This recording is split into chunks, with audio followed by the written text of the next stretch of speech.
how you view super? We have different views on super, actually. I know Miss B and I have been talking superannuation this afternoon, so let me once again start this because I know we have some radically different views on superannuation here. My biggest regret was that I didn't contribute more to my superannuation early. I thought for many years that superannuation was all going to fall in a heap. I felt that the industry would end up being unregulated badly and that there would be mass corruption and mass fraud and it would all be just terrible.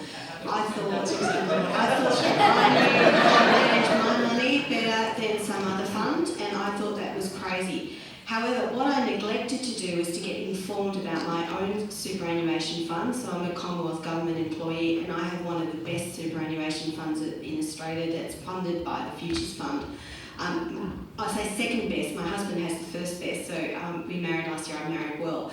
It was quite coincidental, I didn't know that on our first date, it should have come up a topic of conversation, I don't know. But anyway, it's all good. But what I neglected to realise was just how powerful that was, because if I had realised that, I would have been making additional contributions earlier. Now, I do now, but I didn't know because my colleagues, we just don't talk about money at work. It's like, oh, this is an important policy thing, it'll make me look good in front of my boss or the minister will like it.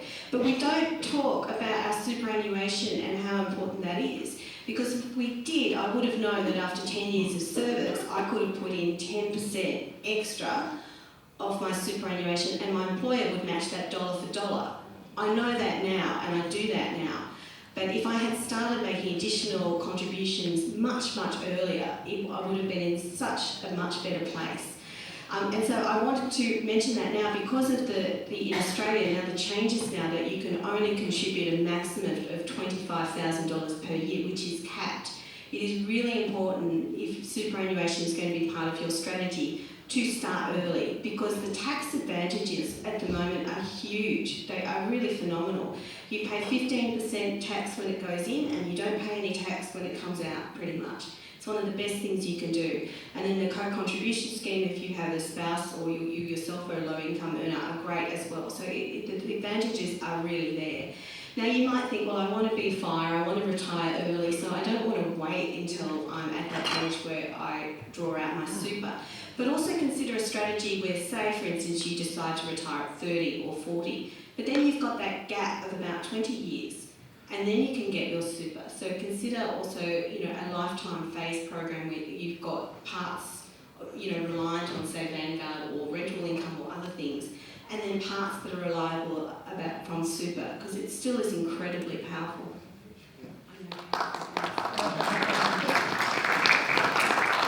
I'll say my bit and then I'll hand over to Pat because he has a very different view to both of us.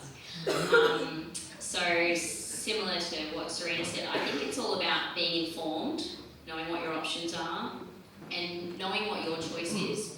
So my personal choice is to put, to max out my super, but then also contribute the same amount outside of super. So I will have that two-phase option where I have enough to utilise now before I hit that age where I can access my superannuation. So that's my personal choice. And my goals are to have a few years out of the workforce anyway at some time where I won't necessarily be contributing. So that's what I'm doing now, but Pat has a different view, so over to you. Yeah, so I suppose I'd be what you'd call sort of disenfranchised with the superannuation system.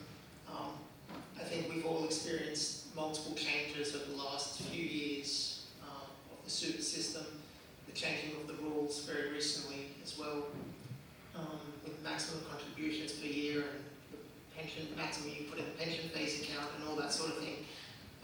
So I sort of come at this from a very sceptical sort of nature, and I'm roughly 30 years from being able to access my super, so I just sort of look at this in a Moore's law sort of way. It's 30 years is a very long time frame, and with the government's history of changing the rules around super, I'm hesitant to contribute more than the minimum compulsory amount.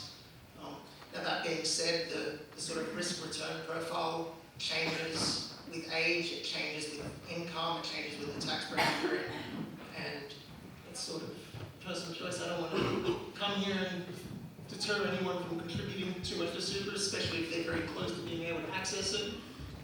But Yeah, definitely have a plan to have money outside of super, especially if you're young and if you want to contribute to super. I'm going to say not to, obviously.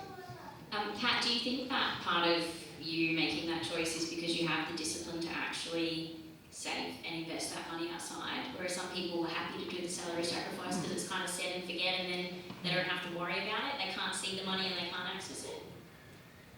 I mean, I've never really thought about that, but I think it's more a bit of confusion around what the superannuation system is for a lot of people. They think they're investing in super when super is just an account, really, and the investments are in something else.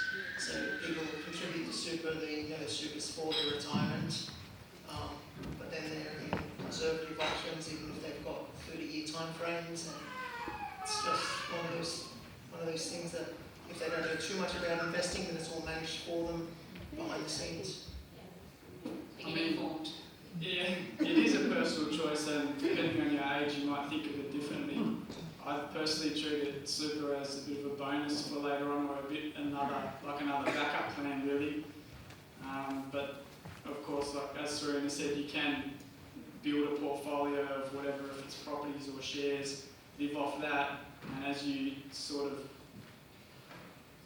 maybe deplete that portfolio or sell down that portfolio, then you have super as a backup for later on, and you can live on that. And there's also the pension, of course, later.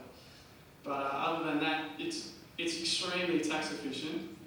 But the way I thought of it is, as tax efficient as it is, I might not be able, if I want to retire at 30, I might not be able to access it for maybe 40 years if the dates get pushed back. So just the uncertainty around it just made me not want to make it part of my plan. So it's just another backup plan for me personally.